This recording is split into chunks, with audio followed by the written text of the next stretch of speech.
بسم اللہ الرحمن الرحیم، السلام علیکم۔ ہمارا آج کا لیکچر جماعت ہشتم کا دوسرا سبق اسلام میں گدہ گری کی مذمت ہے۔ عزیز طلباء، ہم نے اس سے پہلے لیکچر میں مصنف مولانا الطاف حسین حالی کے متعلق پڑھا تھا، جو کہ اس سبق کے مصنف ہیں۔ آج ہم شامل نصاب مضمون اسلام میں گدہ گری کی مذمت جو ہے اس کو پڑھنے جا رہے ہیں۔ اور اس سے پہلے میں آپ کو ایک بات بتاتی چلوں کہ آپ لیکچر سننے سے پہلے اس سبق کا اچھی طرح سے مطالعہ کر لیں اور جتنے بھی مشکل الفاظ ہیں ان کو انڈر لائن کر لیں۔ میں یہاں ریڈنگ نہیں کروں گی، بلکہ میں صرف آپ کو مقصد سمجھاؤں گی جو اس تحریر کو لکھنے کا ہے مصنف کا۔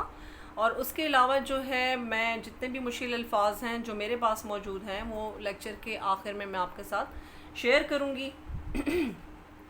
سب سے پہلے ہم اپنے مضمون کے عنوان کو سمجھنے کی کوشش کرتے ہیں۔ اسلام میں گدہ گری کی مذمت۔ گدہ گری کی مذمت، گدہ گری کہتے ہیں بھیک مانگنا، دستے سوال کرنا، اور مذمت مخالفت، کسی برائی کو دل سے اس کے خلاف ہونا جو ہے مذمت۔ بچوں، اگر آپ نے اپنے ارد گرد دیکھا ہو تو آپ کو یہ ہمارا ایک المیہ ہے آج کل کہ ہمیں بھکاری جو ہیں، بھیک منگے جو ہیں، وہ اپنے آس پاس بہت زیادہ دکھائی دیتے ہیں۔ اور ایسے بھکاری جو بظاہر ہم جب انہیں دیکھتے ہیں تو ان میں ہمیں کوئی ایسا جسمانی عیب بھی نظر نہیں آتا، کوئی ان میں ایسی معذوری دکھائی نہیں دیتی، پھر بھی ہم دیکھتے ہیں کہ وہ طلب کرتے ہیں اور لوگ ان کی مدد بھی کر دیتے ہیں۔ تو اس مدد کے پیچھے ایک چیز تو یہ بھی ہے کہ ہم اکثر یہی دیکھتے ہیں کہ یہ لوگ جو ہوتے ہیں اللہ کے نام پر ہاتھ پھیلا رہے ہوتے ہیں، اللہ کے نام پر طلب کر رہے ہوتے ہیں۔ تو یہ ہم لوگ خوف خدا میں اس ڈر سے کہ چونکہ یہ اللہ کے نام پر طلب کر رہے ہیں جو کہ خالق و مالک ہے، تو ہم ان کی مدد ضرور کر دیتے ہیں۔ تو ہم نے اصل اس چیز کو سمجھنا ہے اپنے مذہب کے مطابق، ہماری شریعت اس بارے میں کیا کہتی ہے، ہمارا مذہب کیا کہتا ہے، کہ آیا ہمارا ایسا کرنا ٹھیک ہے یا ان کا یہ اس طرح سے دستے سوال کرنا جو ہے وہ درست ہے یا نہیں۔ اس کے مطابق ہم اس سبق کو سمجھیں گے۔ جی بچوں، تو آتے ہیں سبق کی طرف۔ گدہ گری یعنی بھیک مانگنے کو ہر مذہب میں برا سمجھا جاتا ہے، اور سب سے زیادہ جو مذہب دستے سوال کی مخالفت کرتا ہے وہ ہے ہمارا دین اسلام۔ عزیز طلباء، نبی کریم صلی اللہ علیہ وآلہ وسلم نے جس طرح توحید اور نماز پنجگانہ کی پابندی کا درس دیا، بالکل اسی طرح دستے سوال سے بھی سختی سے منع فرمایا۔ یہی وجہ تھی کہ اسلام کے ابتدائی زمانے میں ہی صحابہ کرام رضی اللہ عنہم دستے سوال کو نہایت برا فعل سمجھتے تھے۔ ان کے دل میں اس قدر خوف خدا تھا، اس قدر خوف تھا، ڈر تھا کہ اگر ہم کسی سے اپنی چیز بھی طلب کریں گے تو ایسا نہ ہو کہ گناہ کے زمرے میں آئے، اس لیے وہ اپنی چیز طلب کرتے ہوئے بھی خوف اور ڈر محسوس کرتے تھے۔ ایسے کئی واقعات ہیں جن سے صاف پتہ چلتا ہے کہ نبی کریم صلی اللہ علیہ وآلہ وسلم کسی بہت بڑے عذر کے بغیر سوال کرنے کو بہت برا سمجھتے تھے۔ ایسے شخص کے لیے فرماتے کہ وہ اپنے لیے آتش دوزخ طلب کرتا ہے۔ آتش دوزخ جہنم کی آگ۔ اسی طرح فرمایا کہ اگر تم دستے سوال کے نتائج جان جاؤ تو کوئی بھی شخص سوال کے لیے دوسرے شخص کی طرف رخ نہ کرے۔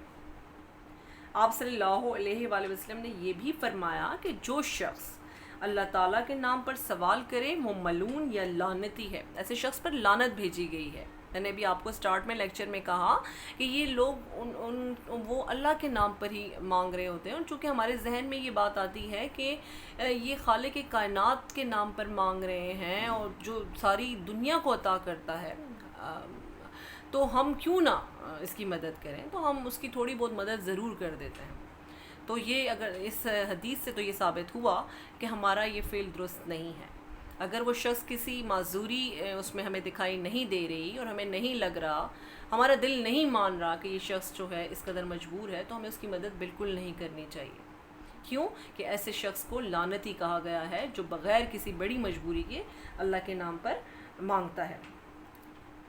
عزیز طلباء، ایسے گدہ گر جو پیشہ ور گدہ گر ہوں، وہ نہ صرف بھیک مانگ کر اپنے گناہوں میں اضافہ کرتے ہیں بلکہ کفران نعمت جھوٹ اور مکاری جیسے گناہوں کے بھی مرتکب ہوتے ہیں۔ اب دیکھیں صرف ایک گناہ نہیں، صرف ہم یہ تو ہے کہ گناہ کبھی بھی جب بھی کوئی بھی گناہ ہو وہ پھر اکیلا نہیں رہتا، اس گناہ کے ساتھ جو ہوتا ہے کئی اور گناہ بھی جڑ جاتے ہیں۔ اسی طرح سے چونکہ یہ بھی فعل ایک برا ہے کہ بغیر کسی بڑی مجبوری کے وہ دست سوال کر رہے ہیں، تو اس کے ساتھ ان کے گناہوں میں کون سے گناہوں میں اضافہ ہو رہا ہے؟ کفران نعمت، اللہ تعالیٰ کی نعمتوں پہ ناشکری، اللہ تعالیٰ نے جو عطا کیا ہے اس پر ناشکری کر رہے ہیں۔ جھوٹ کا سہارا لیتے ہیں، اس لیے کہ اگر دیکھا جائے تو وہ اس طرح طلب کر رہے ہوتے ہیں کہ انہیں ہر اس میں جو ایک اس میں جھوٹ بولنا پڑتا ہے۔ اور مکاری، بھیس بدلتے ہیں، اپنے آپ کو بہت زیادہ مسکین اور لاچار ظاہر کرتے ہیں، تو اس طرح سے وہ مزید اور گناہوں میں پڑ جاتے ہیں۔ عزیز طلبہ، حدیث کی جامع کتاب ہے مشکات، حدیث کی ایک کتاب ہے، اس میں ایک روایت ہے، ایک واقعہ ہے کہ ایک انصار مدینہ کا رہنے والا انصار میں سے ایک شخص نبی پاک صلی اللہ علیہ وآلہ وسلم کی خدمت میں حاضر ہوا اور اس نے دست سوال کیا۔ نبی پاک صلی اللہ علیہ وآلہ وسلم سے پوچھا کہ تمہارے گھر میں کچھ نہیں؟ اس نے کہا ایک چادر ہے اور ایک پیالہ، اسی چادر کو اوڑھتا ہوں، بچھاتا ہوں اور اسی پیالے میں کھاتا پیتا ہوں۔ نبی کریم صلی اللہ علیہ وآلہ وسلم نے سے کہا کہ تم وہ دونوں چیزیں میرے پاس لے کر آؤ۔ جب وہ شخص لے کر آیا تو آپ صلی اللہ علیہ وآلہ وسلم نے مجلس میں بیٹھے ہوئے لوگوں سے پوچھا کہ کیا کوئی یہ لینا چاہے گا، خریدنا چاہے گا؟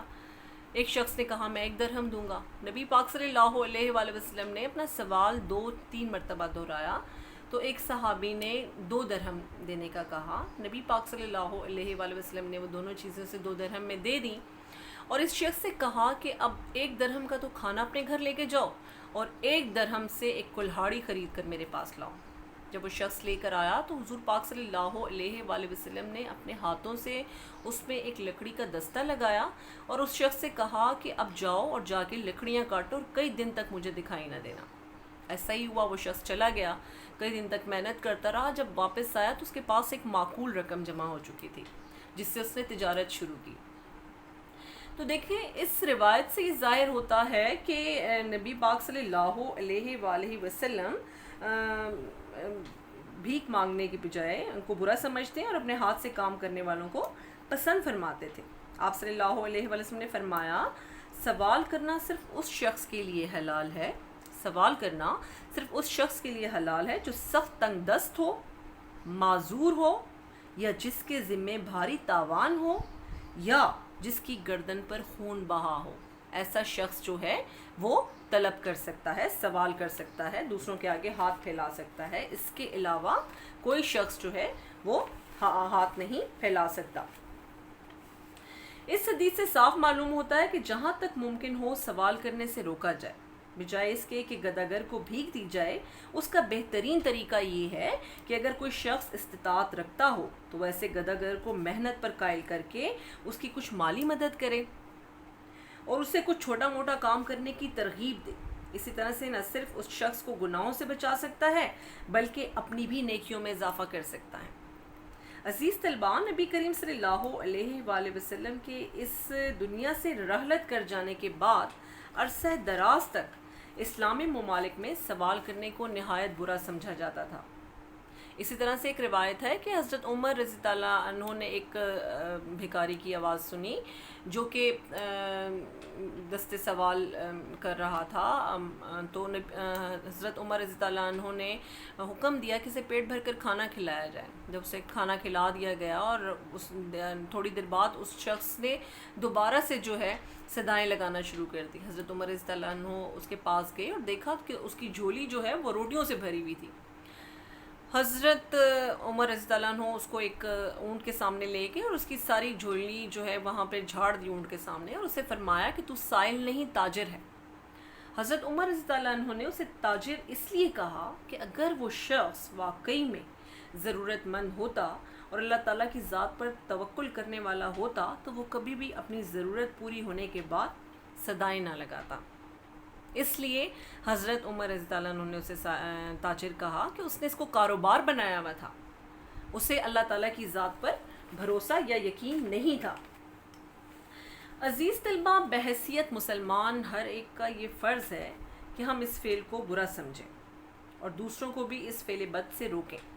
خاص طور پر ہمارے علماء اور واعظ و نصیحت کرنے والوں کا فرض ہے کہ وہ لوگوں کو مختلف احادیث کی روشنی میں بتائیں اور سمجھائیں کہ سائلوں کی کثرت سے معاشرے کو کس قدر نقصان پہنچتا ہے، کیونکہ انسان فطرتاً آرام طلب ہے۔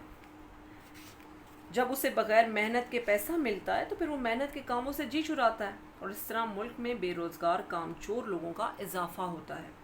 اس لیے صاحب استطاعت لوگوں کا بھی یہ فرض ہے کہ وہ ہر بھیک منگے کی مدد نہ کریں، اور ایسے سفید پوش جو لوگوں کے سامنے ہاتھ نہیں پھیلاتے ان کے کام آئیں، یا پھر بیواؤں، یتیموں یا اپنے ہمسایوں کی مالی مدد کے لیے ایسی تنظیمیں اور ادارے قائم کریں کہ مستحق لوگوں کا 2 وقت کا جو چولہا ہے وہ جلتا رہے۔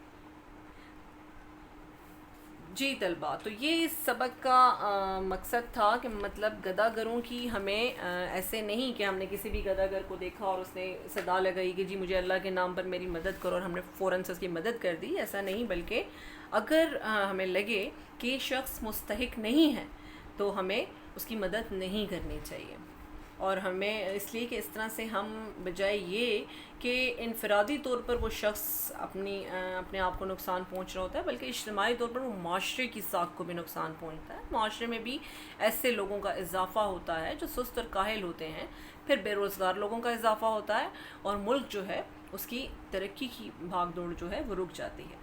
جی میں نے آپ کو کہا تھا کہ اس لیکچر کے اختتام پر میں مشکل الفاظ جو ہیں وہ آپ کے ساتھ شیئر کروں گی۔ تو بچوں یہ کچھ مشکل الفاظ ہیں، یہ آپ انہیں ایک نظر دیکھ لیں، اور آج کا جو آپ کا ہوم ورک ہوگا آپ نے نوٹ بک میں کچھ اس طرح سے کرنا ہوگا کہ اس پورے سبق کا خلاصہ آپ نے خود سے جو ہے وہ تحریر کرنا ہوگا اپنی نوٹ بک میں، اور جتنے بھی مشکل الفاظ ہیں ان سب کے معنی جو ہیں وہ آپ نے اپنے پاس جو ہے ان کو نوٹ کرنا ہوگا۔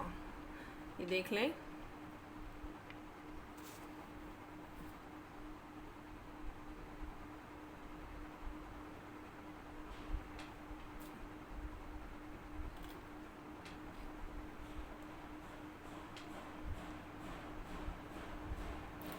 جی بچوں، اگلے لیکچر میں انشاءاللہ ہم اس کی مشق کریں گے، اور آپ اس سبق کو ضرور پڑھیے گا اور اچھی طرح سے سمجھیں، اور انشاءاللہ اگلی مشق میں ہم اس کا مشقی کام جتنا بھی ہے وہ اپنی نوٹ بک میں کریں گے۔ شکریہ۔